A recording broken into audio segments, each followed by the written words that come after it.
La cautiva, de José Emilio Pacheco. A las 6 de la mañana, un sacudimiento pareció arrancar de cuajo al pueblo entero. Salimos a la calle con miedo de que los techos se desplomaran sobre nosotros. Luego, temimos que el suelo se abriera para devorarnos. Calmado el temblor, nuestras madres seguían rezando. Algunos juraban que el sismo iba a repetirse con mayor fuerza.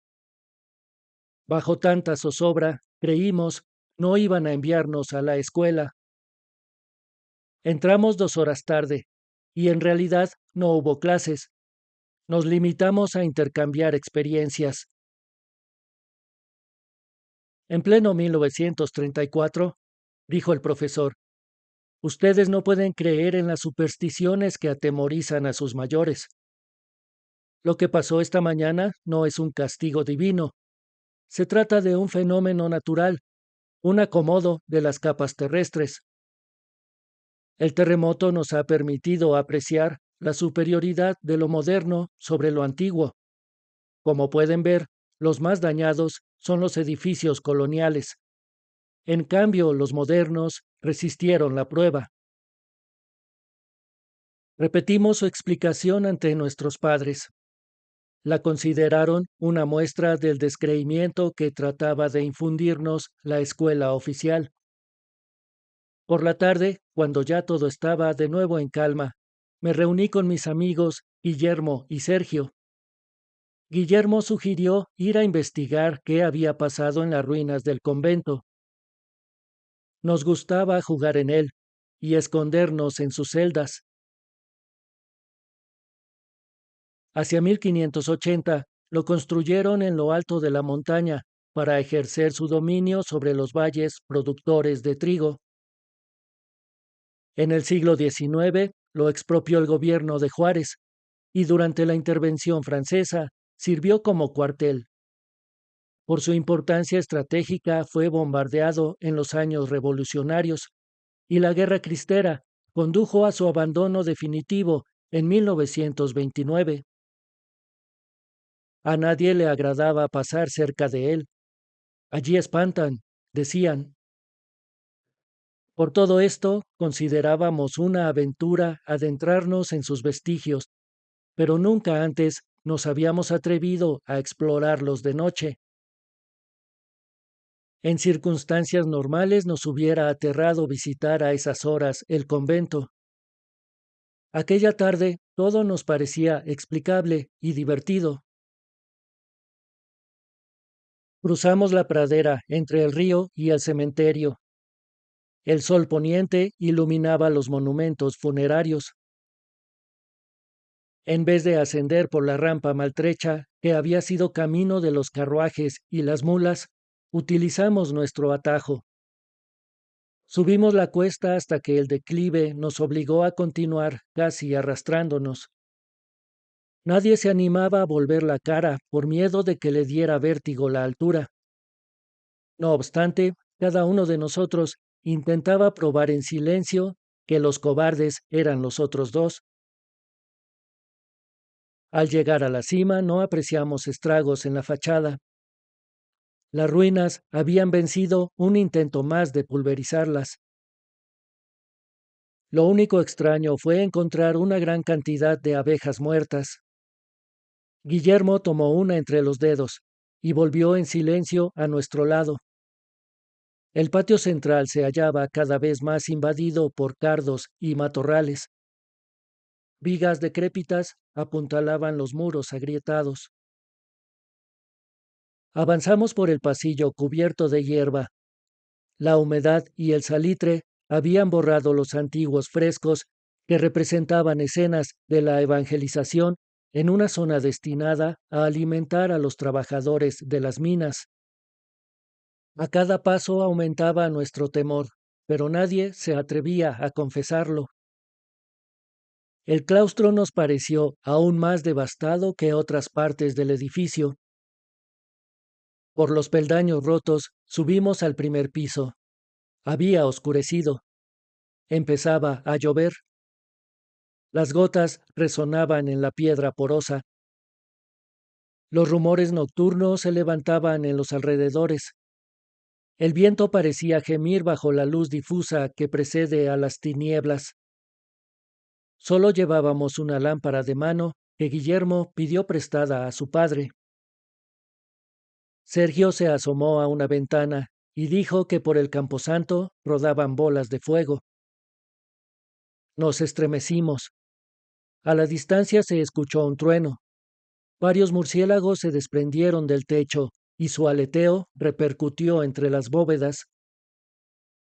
Nos echamos a correr. Íbamos a media escalera cuando nos sobresaltó el grito de Sergio.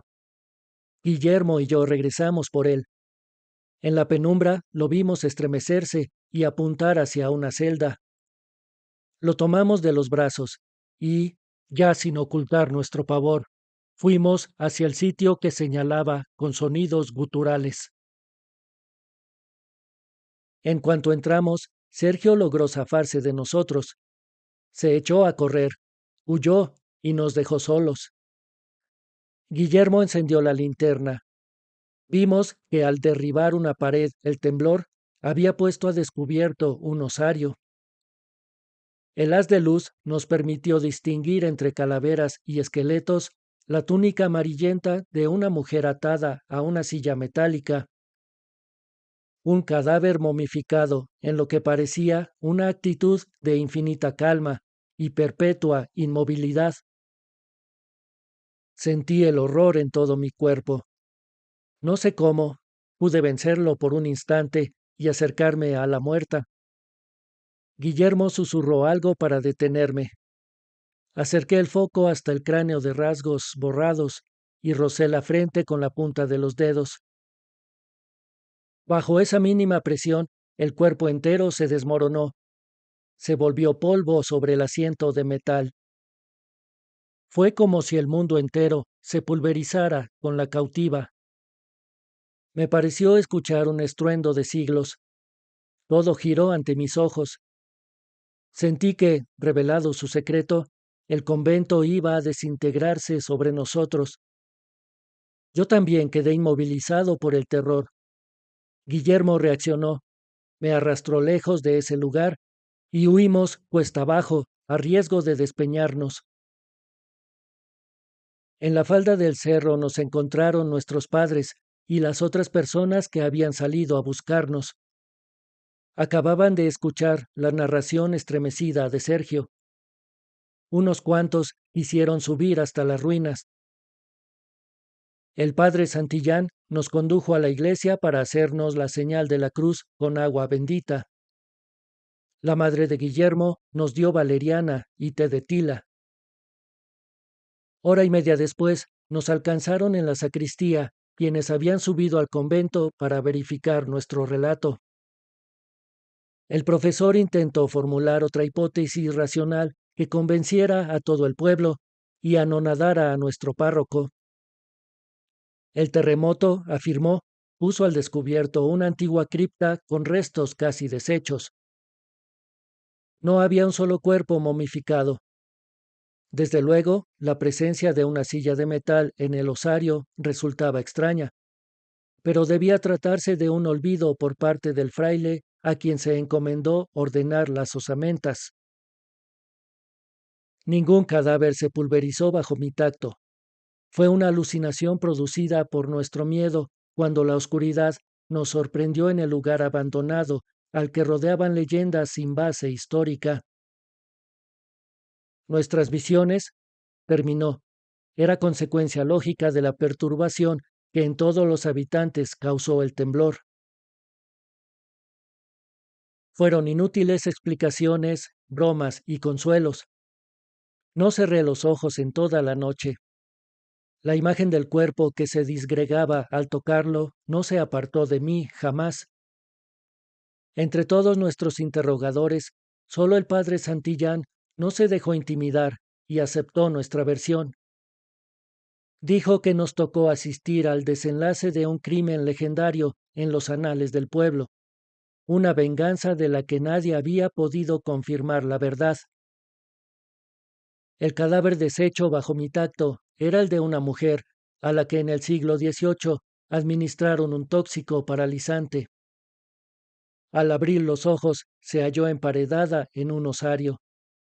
Murió de angustia, de hambre y de sed, sin poder moverse de la silla en que la encontramos 150 años después. Era la esposa de un corregidor. Su doble crimen fue tener relaciones con un monje del convento y arrojar a un pozo al niño que nació de esos amores.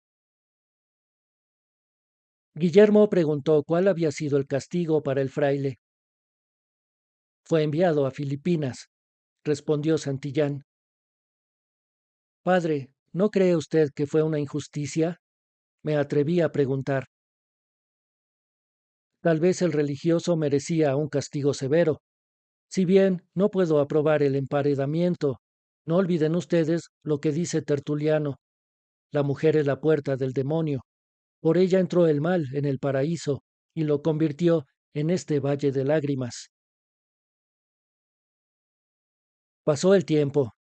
Los niños de 1934 nos hicimos adultos y nos dispersamos. Mi vida en el pueblo se acabó para siempre. Jamás regresé ni volví a ver a Sergio ni a Guillermo. Pero cada temblor me llena de pánico. Siento que la tierra devolverá a sus cadáveres para que mi mano les dé al fin el reposo, la otra muerte.